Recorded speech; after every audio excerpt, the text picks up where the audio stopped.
حضرت زید بن حارث صدائی رضی اللہ تعالی عنہ سے روایت ہے، فرماتے ہیں کہ میں رسول اللہ صلی اللہ علیہ وسلم کی خدمت میں حاضر ہوا اور میں نے آپ سے بیعت کی۔ زیاد نے اس موقع پر ایک طویل حدیث ذکر کی اور اسی سلسلے میں یہ واقعہ نقل کیا کہ آپ صلی اللہ علیہ وسلم کی خدمت میں اس وقت ایک شخص حاضر ہوا اور عرض کیا کہ زکوٰۃ کے مال میں سے کچھ مجھے عنایت فرمائیے۔ رسول اللہ صلی اللہ علیہ وسلم نے اس سے فرمایا کہ اللہ تعالیٰ نے زکوٰۃ کے مصارف کو نہ تو کسی نبی کی مرضی پر چھوڑا ہے اور نہ کسی غیر نبی کی مرضی پر، بلکہ خود ہی فیصلہ فرما دیا ہے اور ان کے 8 حصے یعنی 8 قسمیں کر دی ہیں۔ تو اگر تم ان قسموں میں سے کسی قسم کے آدمی ہو تو میں زکوٰۃ میں سے تم کو دے دوں گا۔ ابو داؤد شریف میں یہ حدیث مبارکہ موجود ہے اور اللہ کے محبوب صلی اللہ علیہ وسلم نے زکوٰۃ کا مال طلب کرنے والے کو جس آیت کی طرف اشارہ فرمایا ہے وہ سورۃ التوبہ کی آیت نمبر 40 ہے، انما الصدقات للفقراء والمساکین والعاملین علیہا والمؤلفۃ قلوبہم وفی الرقاب والغارمین فی سبیل اللہ وابن السبیل۔ زکوٰۃ ہر صاحب نصاب شخص کہ جس کے مال پر نصاب پر سال بھی گزر چکا ہو فرض ہے۔ جس طرح نماز فرض ہے اسی طرح زکوٰۃ بھی فرض ہے۔ زکوٰۃ کل مال کا 40واں حصہ ادا کرنا ہوتا ہے، اور اس کو سمجھنے کے لیے کسی شخص نے بہت ہی اچھی بات کہا کہ جب ہم بازار سے کوئی بھی چیز خریدتے ہیں، چاہے پھل فروٹ ہوں یا سبزیاں ہوں، تو ہم ان کو ایسے ہی نہیں استعمال کرتے۔ بعض پھل ایسے ہیں جن پر چھلکے ہوتے ہیں اور بعض ایسے ہوتے ہیں جس کے اندر جو ہے کچھ سختی اور بیج ایسے ہوتے ہیں جو استعمال نہیں کیے جاتے، اور بعض سبزیاں ایسی ہیں جن کے چھلکے اتارے جاتے ہیں، بعض کے اندر سے کچھ زائد چیز نکالی جاتی ہے۔ تو اگر ہم غور کریں تو اللہ تعالیٰ نے ہر چیز کے اندر وہ زائد جو چیز رکھی ہے وہ زکوٰۃ ہی ہے اس چیز کی، کہ جب ہم کھانا پینا کرتے ہیں، خوراک کر لیتے ہیں، تو اس میں بھی حقیقتاً ہم اس میں سے کچھ نہ کچھ زائد چیزوں کو الگ کر رہے ہوتے ہیں، تو حقیقتاً وہ اس چیز کی زکوٰۃ ہوا کرتی ہے۔ تو اسی طریقے سے جو بھی مال اللہ تعالیٰ ہمیں عطا فرماتے ہیں تو اس مال میں اللہ نے ایک اصول بیان فرما دیا کہ اگر اتنا زیادہ ہو جائے تو پھر سمجھ لو کہ اس کے اندر کچھ زائد بھی شامل ہو گیا، لہذا جب تک اس مال کو تم نکال نہیں دو گے تمہارے لیے باقی چیز کو استعمال کرنا صحیح نہیں رہے گا، تو اس کو نکالنا ضروری ہے، اور اگر اس چیز کو ملا کر ہی استعمال کرو گے تو نقصان اٹھاؤ گے۔ جس طرح تربوز کا چھلکا اگر ساتھ کھایا جائے تو پیٹ خراب ہو جائے گا۔ کسی بھی چیز کو لے لیں، ایک مثال ہے یہ، کسی بھی چیز کے چھلکوں کو زائد چیزوں کو اگر اس کے اندر ملا کر کھایا جائے نہ اس کا مزہ باقی رہے گا اور نہ اس کی جو ہے نا وہ سالن یا اس کی چاٹ اچھی بنے گی اور نہ وہ قابل استعمال صحت مند ہونے کے لیے ہوگا، کہ جب بھی اس کو استعمال کریں گے پیٹ خراب ہوگا، یہ نقصان ہو جائے گا۔ تو اسی طریقے سے وہ شخص کہ جو زکوٰۃ فرض ہونے کے بعد بھی زکوٰۃ ادا نہ کرے تو گویا کہ وہ اپنے مال کے اندر اس زائد چیزوں کو شامل کر چکا ہے جو اس کے اچھے اور پاک اور حلال مال کو بھی خراب کر دے گی۔ تو عقل مند ہے وہ شخص کہ جو صاحب نصاب اور زکوٰۃ کی فرضیت کے بعد وہ اپنے مال کی زکوٰۃ کو ادا کرے، تو یہ عقل مندی بھی ہے اور اس کے لیے فائدہ بھی ہے کہ اس کا باقی مال اس کے لیے فائدہ مند ہوگا۔ کیا فائدہ اس مال کا کہ جو بہت زیادہ تو ہو لیکن فائدہ مند نہ ہو، استعمال کے قابل نہ ہو، کیا فائدہ؟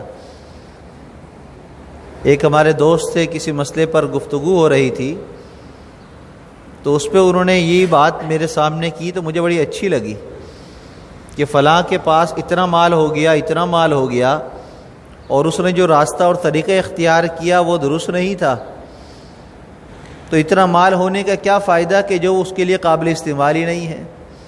اس لیے کہ اگر وہ کھل کر استعمال کرتا ہے تو لوگوں کی نظر میں آ جائے گا اس کے بعد اتنا سارا مال ہے، اور اگر وہ کھل کے استعمال نہیں کرتا اور رکھے رکھتا ہے تو پھر صاحب نصاب بھی ہے، زکوٰۃ بھی ادا نہیں کرے گا حرص کی وجہ سے، اور وہ اس کے لیے حلال مال کو بھی خراب کر دے گا۔ اور کوئی بھی چیز اگر وقت سے زیادہ رکھ دی جائے تو وہ قابل استعمال رہتی نہیں ہے، چاہے کھانا پینا ہو۔ اللہ تعالیٰ نے سمجھانے کے لیے ہمیں خوراک ایسی دی ہے، کھانے پینے کی چیزیں ایسی دی ہیں کہ جو وقت سے زائد رکھ دی جائیں تو خراب ہو جاتی ہے۔ تو اللہ تعالیٰ حقیقتاً یہ سمجھانا چاہتے ہیں کہ یہ صرف کھانے پینے کے معاملے میں نہیں، ہر چیز کے اندر یہی اصول ہے، چاہے لباس ہو، چاہے گاڑی ہو، چاہے جو ہے پیسہ ہو، ہر چیز کا اصول یہی ہے۔ آپ کپڑا بنا لیں، اس کو استعمال نہ کریں، اس کو رکھ دیں، تو رکھے رکھے بھی جتنا زیادہ عرصہ گزرے گا کپڑا خراب ہوگا، ایسا نہیں ہے کہ وہ کارآمد اور صحیح سلامت رہے گا۔ اگر بظاہر اس کے اندر کوئی مٹی وغیرہ نہیں بھی لگے گی تو کیڑے اس کو کھانا شروع کر دیں گے، اس میں سوراخ ہونا شروع ہو جائیں گے، اور جہاں جہاں سے وہ مڑا ہوگا وہاں سے وہ نشانات اس پر آ جائیں گے۔ گاڑی ہے تو اس کو آپ کھڑی کر دیں، استعمال نہ کریں۔ اکثر یہ ہوتا ہے، گاڑی ہم استعمال کرتے ہیں تو اکثر یہ ہوتا ہے کہ اگر کچھ عرصہ جو ہے گاڑی کھڑی رہے تو اس کے بعد وہ کام کے جو اس میں نہیں ہے وہ بھی نکلنا شروع ہو جاتے ہیں۔ وجہ کیا بنی کہ اس کو ہم نے استعمال نہیں کیا۔ تو اسی لیے ہر چیز کا استعمال ہوتا رہے گا تو انشاءاللہ وہ کارآمد رہے گی۔ تو ہم اپنی چیزوں کے اندر اس بات میں بہت زیادہ غور کیا کریں۔ آج کی اس حدیث مبارکہ میں جس مسئلے کو بیان کیا گیا ہے وہ ہے مصارف زکوٰۃ۔ زکوٰۃ کے مسائل تو ہم سنتے رہتے ہیں، ہماری معلومات میں بہت ساری باتیں ہیں، لیکن زکوٰۃ خرچ کس پر ہونی ہے اور زکوٰۃ کن لوگوں کے لیے لینا جائز ہے، اس مسئلے کو سمجھنا بہت ضروری ہے۔ اس لیے کہ اگر آپ نے زکوٰۃ نکالی لیکن غیر مصرف میں اگر چلی گئی تو لینے والا جتنا گناہگار ہے اس سے زیادہ آپ بھی گناہگار ہیں، اور دوسرا آپ کے لیے مسئلہ یہ ہے کہ آپ کی زکوٰۃ ادا نہیں ہوگی، تو ڈبل نقصان ہے۔ لینے والے کا ایک نقصان کہ اس نے مستحق نہ ہونے کے باوجود زکوٰۃ استعمال کر لی، گناہگار ہو گیا، لیکن دینے والے کے دو نقصان کہ ایک تو اس کا مال غلط جگہ استعمال ہوا، دوسرا زکوٰۃ دینے کے باوجود ادا نہیں ہوگی، اور آپ کو علم بھی نہیں ہوا کہ آپ کی زکوٰۃ ادا نہیں ہوئی۔ لا علمی کی وجہ سے آپ گناہ بھی کرتے رہے اور آپ کا مال جو ہے وہ حلال اور پاک بھی نہیں ہوا زکوٰۃ ادا نہ ہونے کی وجہ سے۔ آپ بظاہر یہ سمجھ رہے ہیں کہ میں نے خرچ کر لیا بس اب میرا پاک مال جو ہے پاک ہو گیا، حلال ہو گیا، حقیقتاً ایسا نہیں ہوا۔ تو اس لیے ان مسائل کو سمجھنا ضروری ہے کہ آپ کو زکوٰۃ دینی کس کو ہے۔ تو صحابی فرماتے ہیں کہ اللہ کے محبوب صلی اللہ علیہ وسلم کے پاس ایک شخص نے آ کر زکوٰۃ کے مال کو لینے کا مطالبہ کیا کہ آپ مجھے اس میں سے کچھ دیجئے، تو آپ نے واضح طور پر فرما دیا کہ قرآن پاک میں اللہ تعالیٰ نے اس مسئلے کو بیان کر دیا ہے۔ 8 مصارف زکوٰۃ ہیں، جن میں سب سے پہلے ہے فقراء۔ فقراء کسے کہتے ہیں؟ عربی زبان میں غنی کے مقابلے میں فقیر کا لفظ بولا جاتا ہے، اور غنی مالدار کو کہا جاتا ہے۔ اب شریعت میں مالداری کا معیار کیا ہے؟ فرمایا کہ مالدار وہ ہے کہ جس کے پاس اپنی ضروریات پوری کرنے کے لیے مال موجود ہو اور اپنی ضروریات سے زائد بھی اس کے پاس موجود ہو، اپنی ضروریات سے زائد بھی موجود ہو۔ ایک تعریف یہ ہے، اور ایک تعریف غنی کی یہ فرمائی کہ وہ شخص غنی کہلاتا ہے جس پر زکوٰۃ فرض ہوتی ہے، جس پر زکوٰۃ فرض ہوتی ہے وہ غنی ہے۔ اور زکوٰۃ فرض کس پر ہوتی ہے؟ صاحب نصاب پر، اور صاحب نصاب بھی اس وقت کہ جب اس پر سال بھی گزر چکا ہو تو اس پر زکوٰۃ فرض ہوتی ہے۔ تو گویا کہ جو غنی ہے جس پر زکوٰۃ فرض ہے وہ زکوٰۃ لے نہیں سکتا۔ اسی طرح وہ شخص کہ جس کی ضروریات پوری ہو رہی ہوں، جس کی ضروریات، اور ضروریات کیا ہیں وہ بھی میں آپ کو بتلا دوں۔ ضروریات یہ ہیں کہ دن بھر کے کھانا اور لباس کا انتظام اس کے پاس موجود ہو، اس کو بھی غنی کہا جاتا ہے عربی زبان میں۔ دن بھر کا، مہینے کا نہیں، ہفتے کا نہیں، دن بھر کا کھانا جس کے پاس موجود ہے اور دن بھر کا لباس اس کے پاس موجود ہے ستر پوشی کے لیے، تو وہ بھی شریعت کی نظر میں غنی کہلاتا ہے، عربی زبان میں اس کو بھی غنی کہا جاتا ہے۔ اسی طرح وہ شخص کہ جس پر زکوٰۃ تو فرض نہ ہو لیکن صاحب نصاب ہونے کی وجہ سے صدقہ فطر اور قربانی واجب ہو۔ ہمارے یہاں اس میں بھی مغالطہ ہے، بعض لوگ یہ سمجھتے ہیں کہ صدقہ فطر اور قربانی اس پر ہے جس پر زکوٰۃ ہوتی ہے، ایسا نہیں ہے۔ زکوٰۃ کا نصاب الگ ہے، قربانی کا الگ ہے۔ قربانی ہر اس شخص پر واجب ہو جاتی ہے جو بقرہ عید کے 3 دنوں کے اندر صاحب مال بن جائے تو اس پر بھی قربانی واجب ہو جاتی ہے۔ اس کے لیے نہ سال گزرنا ضروری ہے نہ اس کا کوئی میعاد ہے، بس یہ 3 دن ہے معیار۔ اسی طرح صدقہ فطر ہر اس بچے کا بھی ادا کرنا والد پر ضروری ہوتا ہے جس کی پیدائش ہو چکی ہو چاند سے پہلے۔ جیسے روز رمضان کا صدقہ فطر ادا کرنا ہے نا اپنے عیدگاہ میں جانے سے پہلے، تو اس دوران میں جس بچے کی پیدائش ہے اس کا بھی صدقہ فطر واجب پر ضروری ہے۔ تو گویا کہ جن پر صدقہ فطر واجب ہو، قربانی واجب ہو، شریعت کی نظر میں وہ بھی غنی کہلاتے ہیں، لہذا وہ بھی زکوٰۃ کا مال نہیں لے سکتے۔ کون لے گا؟ فقیر لے گا، وہ مفلس جس کے پاس کھانے کو کچھ بھی نہ ہو، جس کے پاس کھانے کو کچھ بھی نہ ہو، بالکل خالی ہاتھ ہو، وہ فقیر ہے۔ دوسرا ہے مساکین۔ مساکین کہتے ہیں کہ جس کے پاس کھانے پینے اور ضروریات زندگی کے لیے ایک دانہ بھی نہ ہو۔ فقیر کے پاس تو یہ ہوتا ہے کہ کچھ ہے کھا لیا، کچھ کپڑا بھی ہے، ایک وقت کا ہے، چاہے وہ فقیر ہے، صاحب نصاب نہیں ہے۔ اور مسکین وہ ہے جس کے پاس کچھ بھی نہیں ہے۔ اب اگر اس معیار کو ہم دیکھیں تو اب مسائل کیا پیدا ہوتے ہیں؟ کون لوگ ہیں جو زکوٰۃ لیتے ہیں اور ان کے لیے لینا جائز نہیں ہے یا لینا ان کے لیے افضل یا بہتر نہیں ہے؟ وہ لوگ کہ جو نوکری پیشہ لوگ ہیں، ان کے پاس ذرائع آمدن موجود ہیں یا وہ کما سکتے ہیں، جوان ہیں، طاقتور ہیں اور دہاڑی لگائیں تو کما لیتے ہیں، کہیں نوکری کرنا چاہیں تو ان کو کچھ نہ کچھ ذریعہ مل جائے گا۔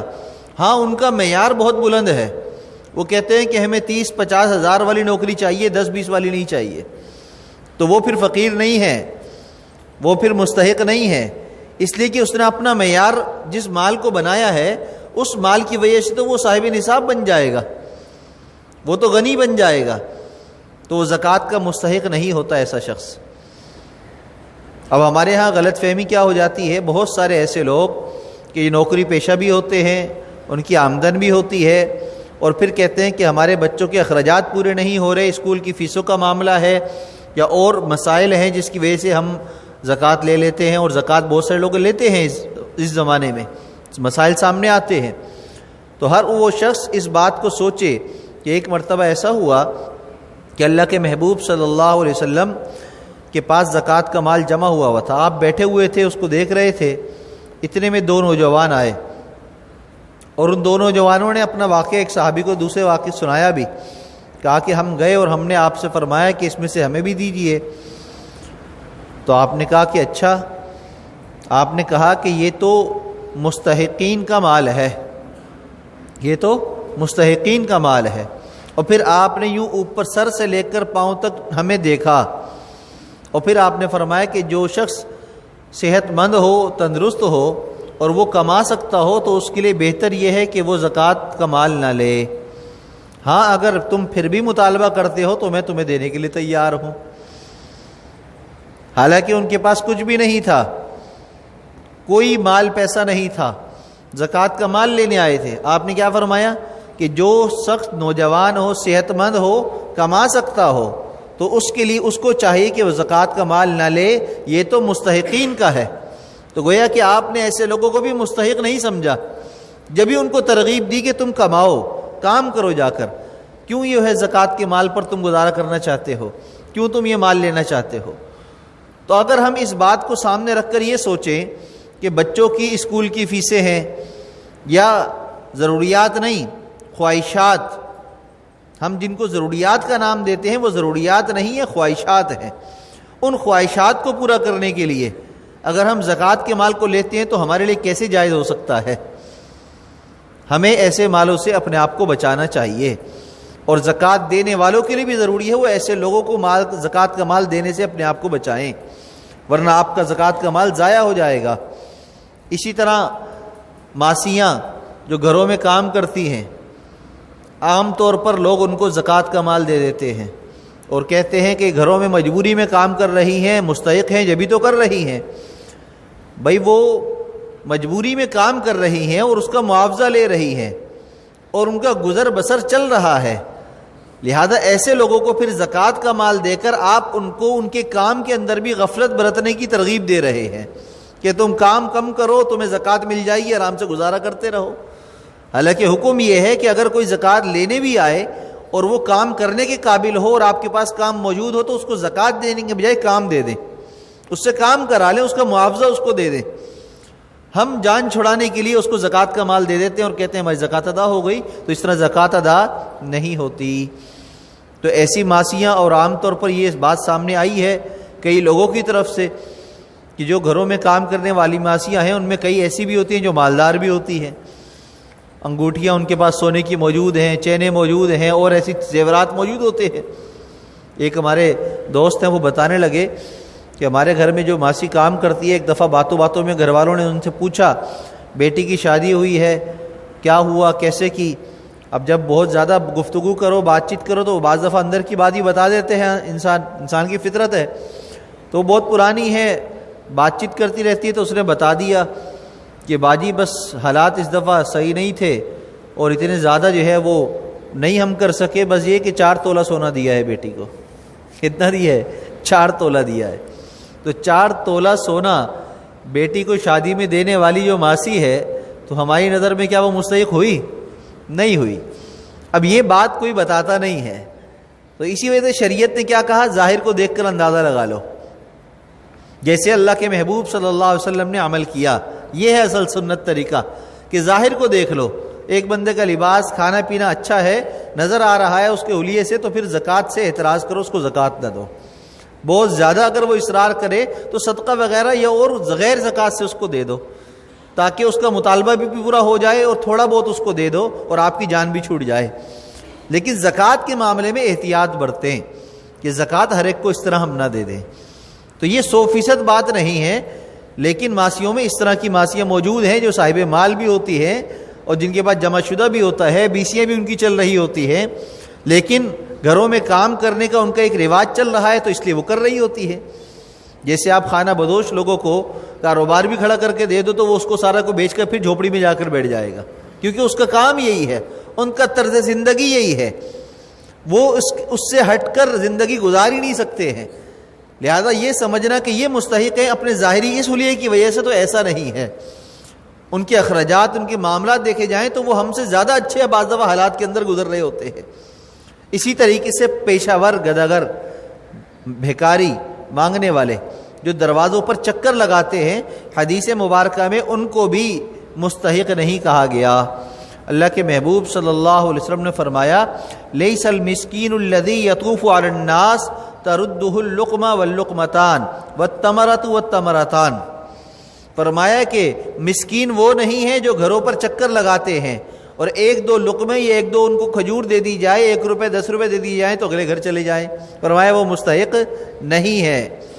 لہذا اگر اب ہمارے ہاں ایک اور مسئلہ بھی ہے، ہمارے ہاں سائلین زکوٰۃ کے جو ہیں وہ سالانہ بندھے ہوئے ہیں، بہت سارے گھرانے، بہت سارے لوگ سالانہ بندھے ہوئے ہیں۔ کسی سے کہو کہ بھئی آپ مدرسے میں زکوٰۃ دے دیں، آپ فلاں غریب ہے ان کو دے دیں، ہم نے دے دی، ہمارا بندھا ہوا ہے فلاں جگہ، وہ سرجانی میں، نیو کراچی میں ایک فیملی ہے، ہم ہر سال انہی کو دیتے ہیں۔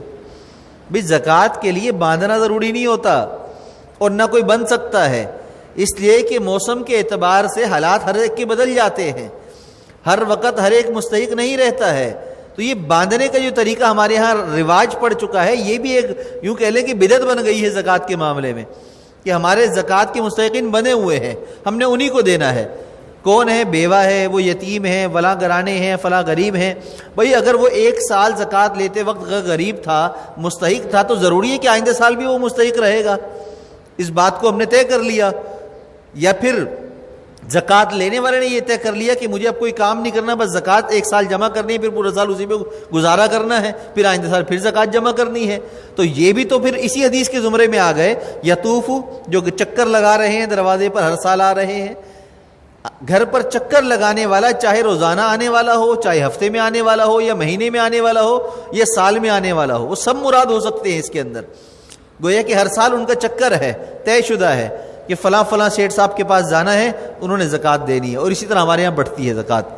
تو یہ زکوٰۃ کا طریقہ کار بالکل غلط ہے، بالکل جائز نہیں ہے. اس طریقے سے نہ زکوٰۃ دینے والے کی زکوٰۃ ادا ہوتی ہے، اور جو لوگ لے کر استعمال کر لیتے ہیں ان کو بھی اس کا نقصان ہوتا ہے، گناہ بھی ہوتا ہے. زکوٰۃ کے مال سے فائدہ نہیں ہوتا. تو اس لیے ہمیں ایسے معاملات میں بہت زیادہ احتیاط کرنی چاہیے. ضروریات زندگی کے لیے زکوٰۃ کا حکم آیا ہے، اور ضروریات زندگی کے اندر کھانا پینا اور لباس ہے، بس اس کے علاوہ نہیں ہے. تعمیرات، تعلیم، باقی معاملات وہ اس میں ضروریات میں نہیں ہیں. ایک بندہ مر رہا ہے، اس کو دوا کی ضرورت ہے، کوئی دوا اس کو دلانے والا نہیں ہے، آپ نے زکوٰۃ کے مال سے اس کو دوا دلا دی، اس کی ضرورت پوری ہو گئی. لیکن ہمارے ہاں جو بندے ہوئے ہیں وہ مستحقین نہیں رہتے ہیں. اس لیے اس معاملے میں بہت زیادہ احتیاط برتنی چاہیے کہ ہم زکوٰۃ کس کو دے رہے ہیں اور کس کو نہیں دے رہے. یہ زکوٰۃ دینے والے کی ذمہ داری بنتی ہے. ہاں اگر زکوٰۃ کا مال آپ نے کسی کو دے دیا اور آپ کو پتہ چل گیا کہ وہ مستحق نہیں تھا، تو آپ پر زکوٰۃ ادا کرنا دوبارہ ضروری ہے. آپ کی زکوٰۃ ادا نہیں ہوئی، اور تحقیق کرنا بھی آپ پر ہی ضروری ہے زکوٰۃ دینے کے لیے. اسی وجہ سے فی زمانہ ہمارے اکابرین علماء کرام یہی فرماتے ہیں کہ سب سے بہترین مصرف مدارس دینیہ ہے، اس لیے کہ مدارس دینیہ کے اندر مستحقین مسافر طلبہ موجود ہیں، اور 100% آپ کو پتہ ہے کہ وہاں پر زکوٰۃ استعمال ہو رہی ہے. اب اس میں دینے کے مختلف طریقے ہیں.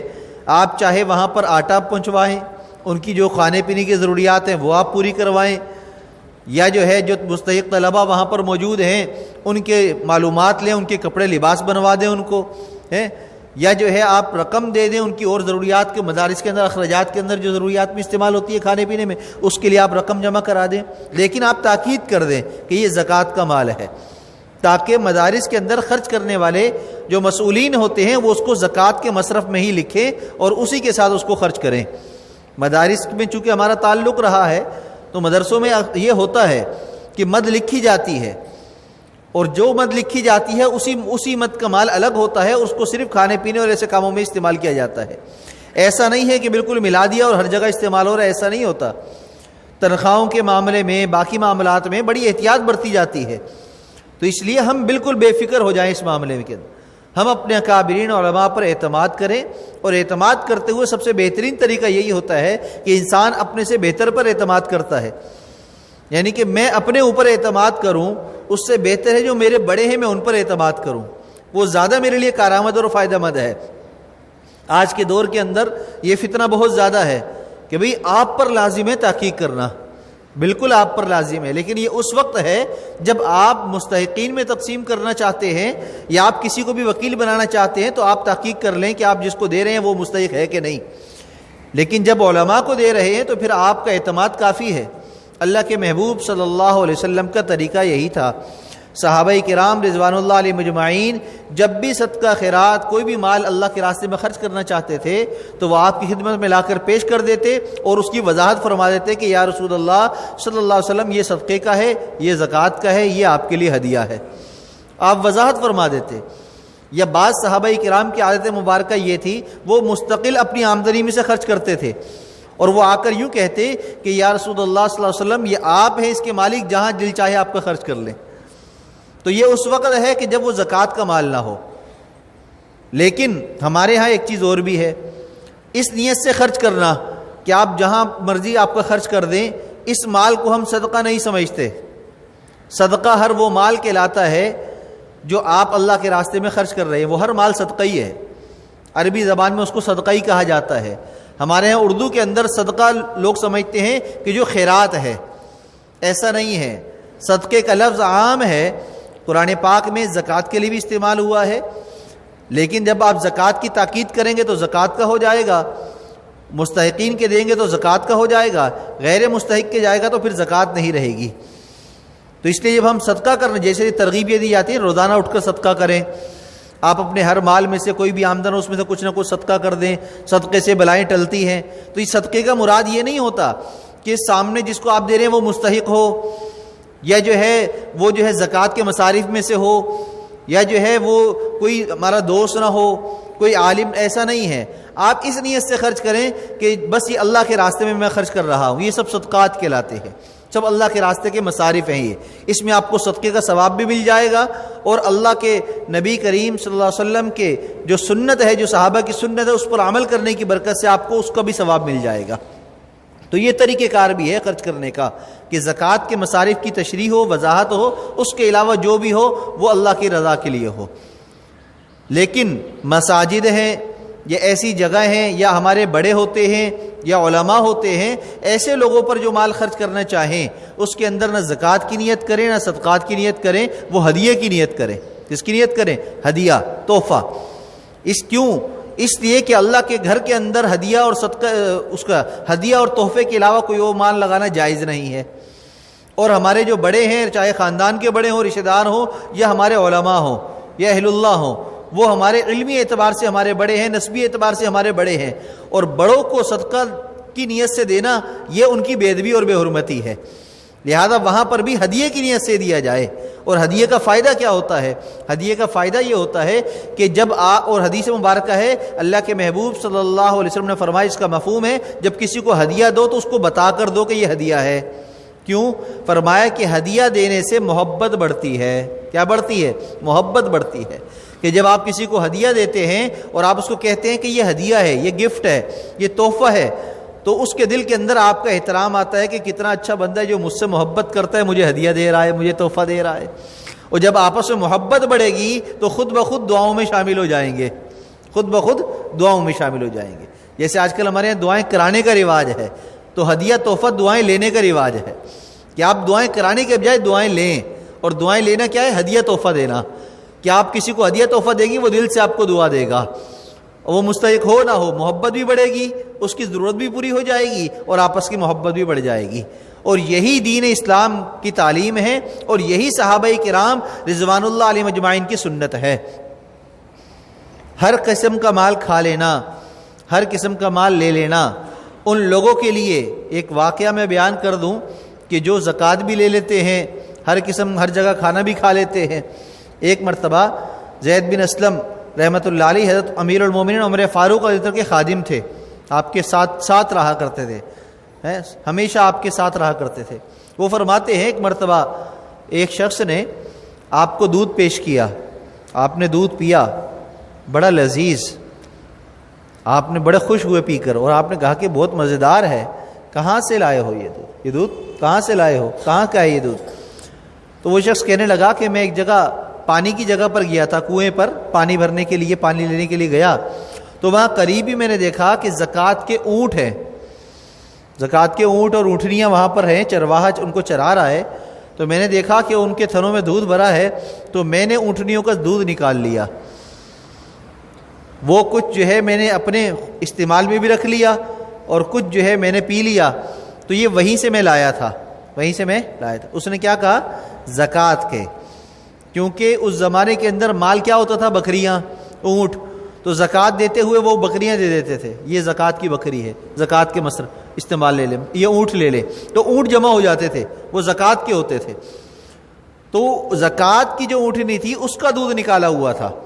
جیسے ہی آپ نے یہ بات سنی، حضرت زید فرماتے ہیں، حضرت زید بن اسلم، کہ حضرت عمر فاروق رضی اللہ عنہ نے انگلی اپنے منہ میں ڈال کر قے کری، یہاں تک کہ آپ نے پوری الٹی کر کے وہ دودھ سارا نکال دیا۔ اور اس کی وجہ یہ بیان فرمایا کہ اللہ کے یہ امیر المومنین رضی اللہ تعالیٰ عنہ متقی بہت تھے، زکوٰۃ مشتبہ سے بھی بچا کرتے تھے۔ حالانکہ شرعی مسئلہ یہ ہے کہ اگر کوئی مستحق کو زکوٰۃ دے دی جائے، وہ زکوٰۃ وصول کر لے، اور زکوٰۃ وصول کرنے کے بعد وہ کسی سید کو بھی کھلانا چاہے تو ناجائز نہیں، جائز ہے، اس لیے کہ زکوٰۃ کی تو دینے والے کی زکوٰۃ ادا ہو گئی۔ اب اگر جو دوسرے کو آگے وہ کھلا رہا ہے، وہ اپنی طرف سے مالک بن کر کھلا رہا ہے، لہذا اب وہ اس کی ملکیت کا پاک اور حلال مال ہے، کوئی بھی کھا لے۔ تو آپ نے یہ دیکھ لیا، سن لیا کہ وہ زکوٰۃ کا تو تھا، لیکن وہ مستحق تھا اس کو ملا، اور اس کی ملکیت میں آنے کے بعد انہوں نے پیا، اگرچہ ان کے لیے جائز اور حلال تھا، لیکن انہوں نے اس بات کو پسند نہیں کیا کہ میں سید ہونے کے باوجود، میں غیر مستحق ہونے کے باوجود جو ہے اس مال کو استعمال کروں۔ اگرچہ وہ حلال تھا شرعی اعتبار سے، لیکن پھر بھی انہوں نے اس کو پسند نہیں کیا۔ تو ہمیں غور کرنا چاہیے اس بات پر کہ ہم کہیں بھی کھانا کہیں سے بھی آ جائے کھا لیتے ہیں، کہیں سے بھی کچھ مل جائے ہم کہتے ہیں کوئی بات نہیں، رزق ہے، حلال ہے، کھا لو، ایسی بات نہیں ہے۔ ہمیں مشتبہ سے بھی بچنا چاہیے۔ تو اگر ہمیں پتہ ہو کہ یہ زکوٰۃ کا مال ہے اور ہمارے پاس چاہے 1000 روپے جیب میں رکھے ہوئے تب بھی ہم اس کو لینے کی کوشش نہ کریں۔ البتہ اگر کوئی ضرورت مند ہو، اب ضرورت مند کون ہے کہ جو میں نے بتایا فقیر ہے، مسکین ہے، جس کے پاس کھانے پینے کو نہیں، وہ زکوٰۃ لے لے۔ لیکن آج کل کے معاشرے کے اندر کچھ ضرورت مند اور بھی ہیں جو حدیث مبارکہ میں بیان کیے گئے ہیں، جو غنی ہونے کے باوجود بھی زکوٰۃ لے سکتے ہیں، ان کے لیے بھی جائز ہے۔ ان میں سب سے پہلا وہ شخص ہے جو جہاد فی سبیل اللہ کرنے والا مجاہد ہے اور اللہ کے راستے میں جہاد کر رہا ہے، اور اس دوران اس کے پاس مال نہیں ہے، اگرچہ اس کے گھر پر وہ مالدار ہے، اس کا مال موجود ہے، اس کا کاروبار موجود ہے، لیکن جہاد فی سبیل اللہ کرتے ہوئے اس کے پاس مال نہیں ہے۔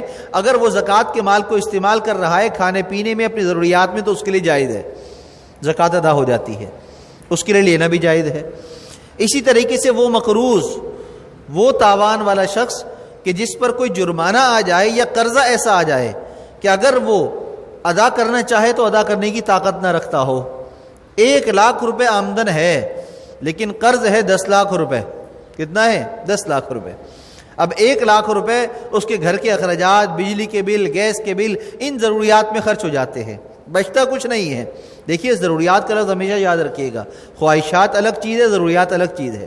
ضروریات میں اس کے استعمال ہونے کے بعد بچتا کچھ نہیں ہے، اب وہ کہاں سے قرض ادا کرے، تاوان کہاں سے ادا کرے؟ تو فرمایا کہ زکوٰۃ کا مال لے کر اگر ادا کرے تو جائز ہے۔ چاہے یک مشت کسی سے 10 لاکھ لے کر ادا کر دے زکوٰۃ کے تو بھی ادا ہو جائے گی اس کی زکوٰۃ، اور اس کے لیے بھی اس کا بھی قرضہ ادا ہو جائے گا۔ چاہے یہ تھوڑا تھوڑا زکوٰۃ کا مال لے کر قرض ادا کرتا رہے، دونوں صورتوں میں زکوٰۃ لینا اس شخص کے لیے جائز ہے۔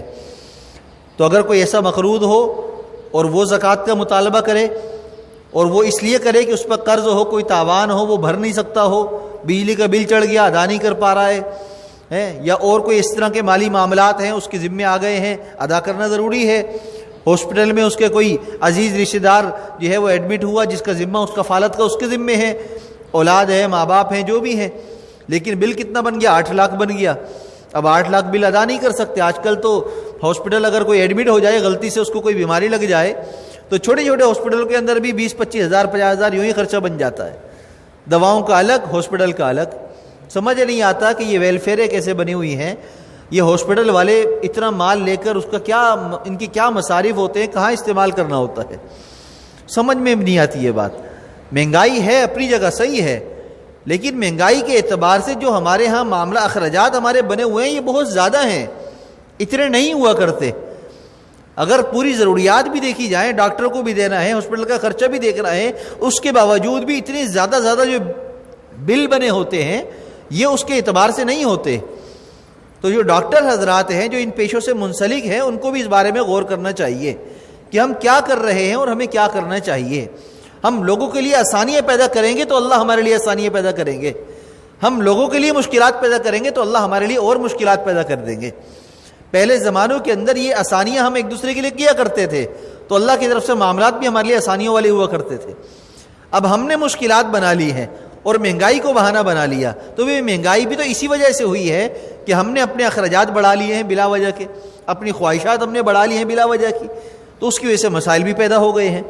تو اسی طرح وہ مالدار کہ جو مسافر ہو اور مسافرت کے دوران اس کے پاس کھانے پینے کو کچھ نہ ہو، اس کی ضروریات کے لیے کچھ نہ ہو، گھر میں اس کے پاس مال موجود ہے اور وہاں سے نہ آ سکتا ہے نہ منگا سکتا ہے، کوئی ذریعہ اس کے پاس موجود نہیں ہے، تو ایسا شخص بھی اگر زکوٰۃ کا مال استعمال کر لے تو اس کے لیے استعمال کرنا جائز ہے۔ تو یہ ان چیزوں کو، ان مسائل کو ہم سمجھ لیں تاکہ رمضان میں جو ہم زکوٰۃ جب ادا کرتے ہیں تو ہم مستحقین کو دیکھ کر ادا کریں، اور اگر ہمیں کوئی اس طرح کا مستحق نظر نہ آئے تو سب سے بہترین مصارف دینی مدارس ہیں، اور اول ترجیح ہماری یہی ہونی چاہیے۔ آج کل مدارس کے بارے میں پروپیگنڈے کرنے کے بعد انہی لوگوں نے اپنی اپنی ویلفیئریں بنا لی.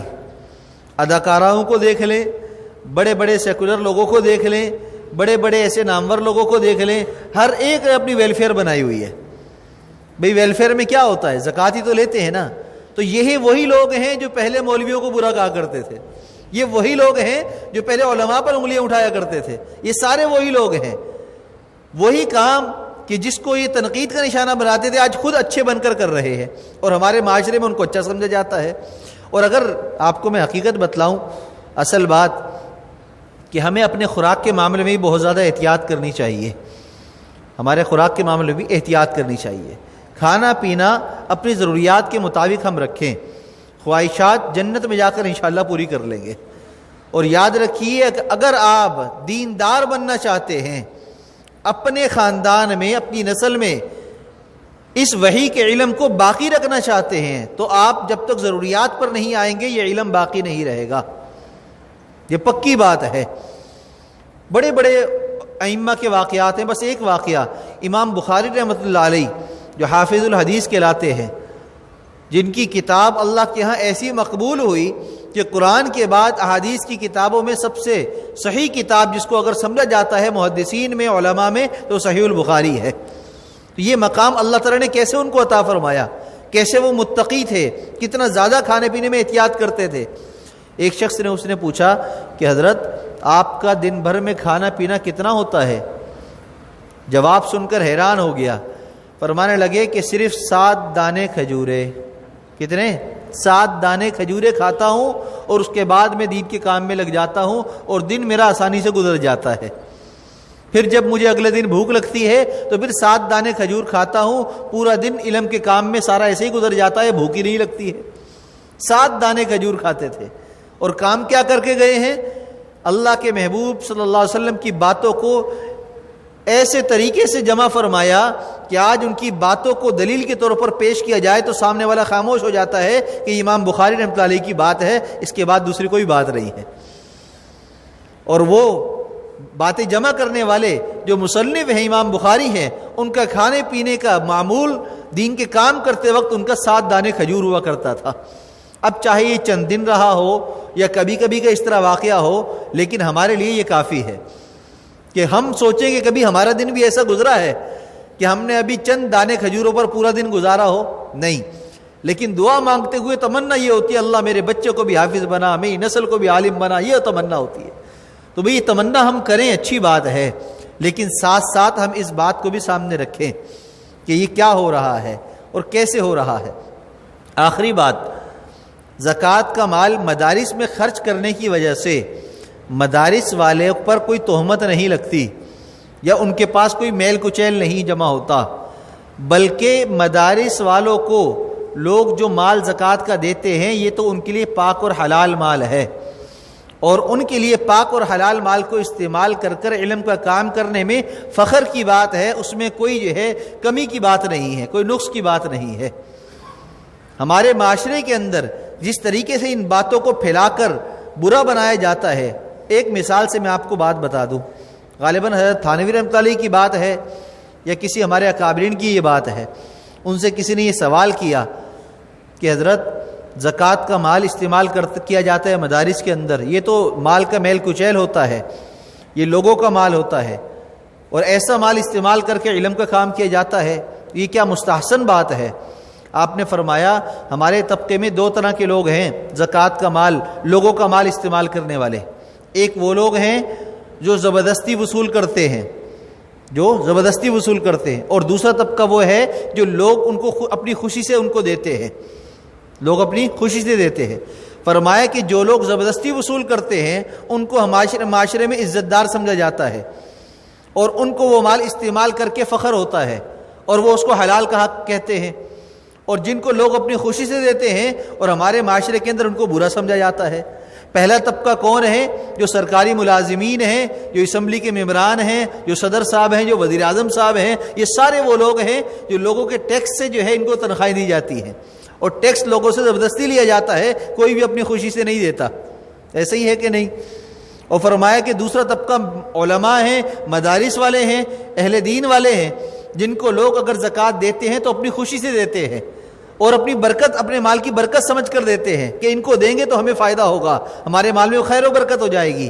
تو لوگ جن کو اپنی خوشی سے مال دے رہے ہیں، تو اگر ان کے لیے مال استعمال کرنا تہمت کی بات ہے، برائی کی بات ہے، تو جو زبردستی لے رہے ہیں تو پھر ان کے لیے تو اس سے زیادہ ہونا چاہیے۔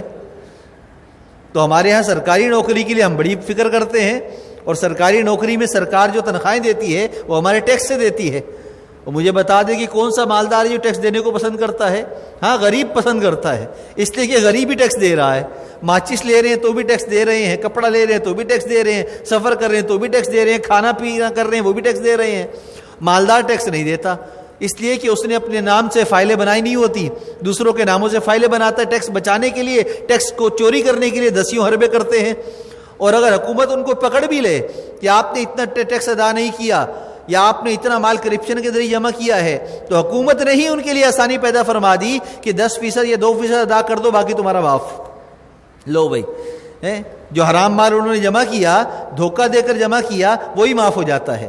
تو اب مجھے بتلاؤ کہ وہ لوگ کہ جو مدارس والے ہیں، اہل دین ہیں، اگر ان کو لوگ مال استعمال ان کو دے رہے ہیں اپنی خوشی سے اور وہ استعمال کر رہے ہیں، وہ تو قابل فخر لوگ ہیں کہ لوگوں کی خوشی کے ساتھ، لوگوں کی رضا کے ساتھ ان کا مال ان کی ملکیت میں آ رہا ہے۔ تو ہمیں فخر ہونا چاہیے ہمیں اپنے اکابرین پر، اپنے علماء پر، کہ جنہوں نے دین کو اس طریقے سے سمجھا اور لوگوں کو سمجھایا کہ آج ہماری زندگیاں آسان ہو گئیں، ورنہ ہمارے لیے دنیا والوں نے بڑی مشکلات پیدا کر دی ہیں زندگی گزارنا۔ تو زکوٰۃ کے مسائل کو سمجھیے، زکوٰۃ کے مستحقین کو آپ اپنے ذہن میں رکھیے اور اس کے مطابق جو ہے اپنے مال کو خرچ کیجیے۔ اللہ تعالی ہم سب کو دین کی سمجھ اور صحیح عمل کی توفیق عطا فرمائے۔ وآخر دعوانا ان الحمد للہ رب العالمین۔